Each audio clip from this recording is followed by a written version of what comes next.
Welcome to Thoughts Roundup.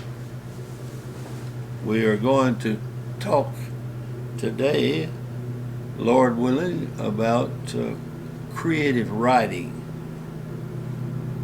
And I'm talking with you, not at you. I don't. I don't think that I know everything about writing. I have written about 35 books, and my wife has written about 13 or 14. And writing has been a big part of our lives. But no one has all the answers to writing. I couldn't. I have taught creative writing in Bible college, IBC, but I really can't teach you to write. But if I can inspire you to write, you can learn to write. Very possibly you can learn to write.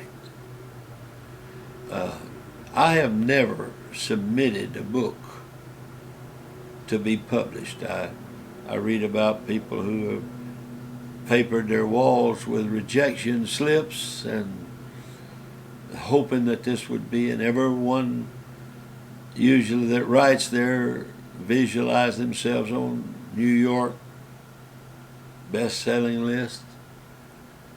I've just never submitted a book to a publisher.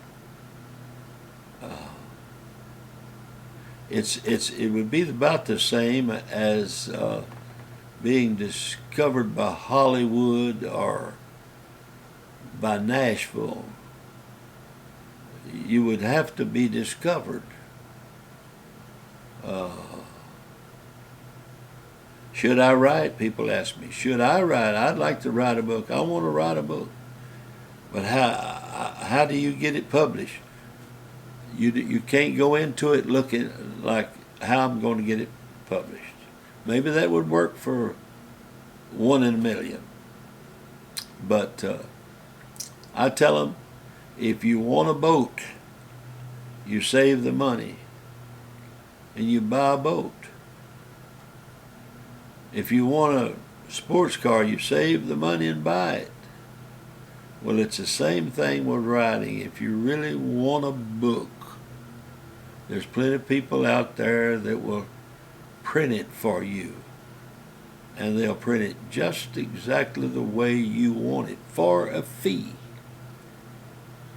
And I had rather have a book printed than a boat and motor. But I also have had people come up to me and say, I'm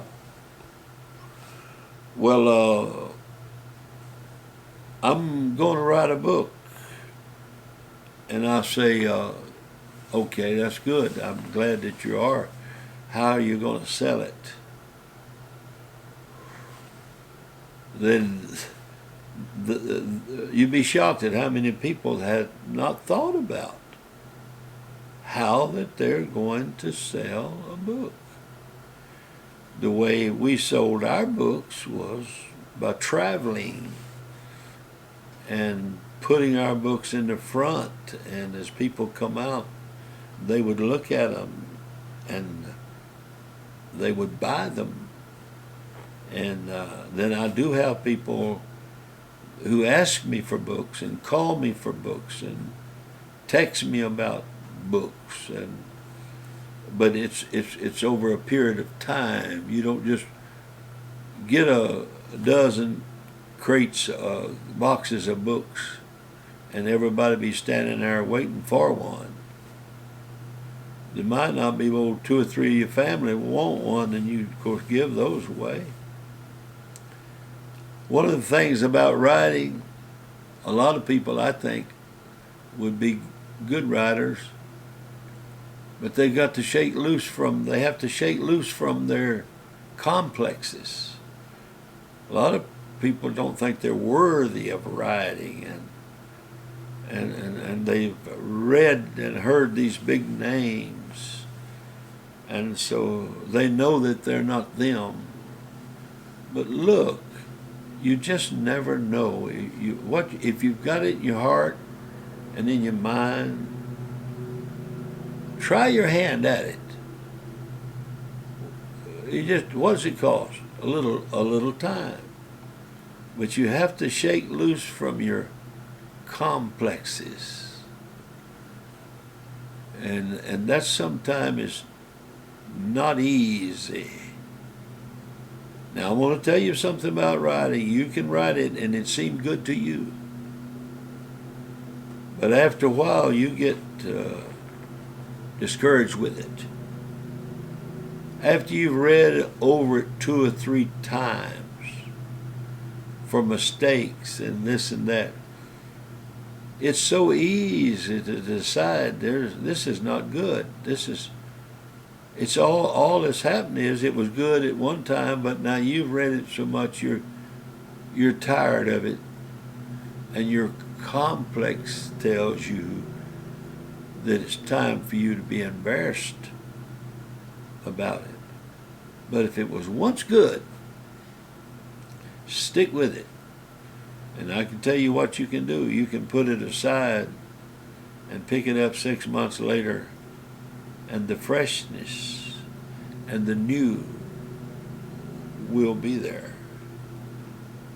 That's the truth. Just take you a piece of paper or your computer or however you're going to do it. And now some people make an outline. They know what the last part of the story or the book is going to be. They know how it's going to end before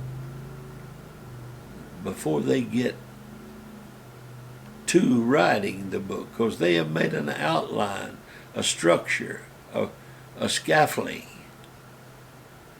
I can't do that. I could never do that.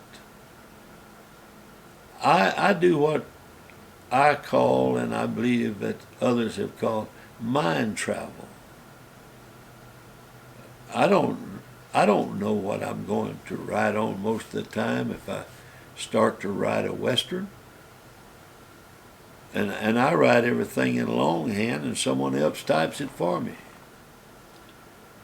But I just start off and write the first line, and the first line leads to the second line, and the second line, and it finally leads to the 100th line, and then I get caught up in mind travel.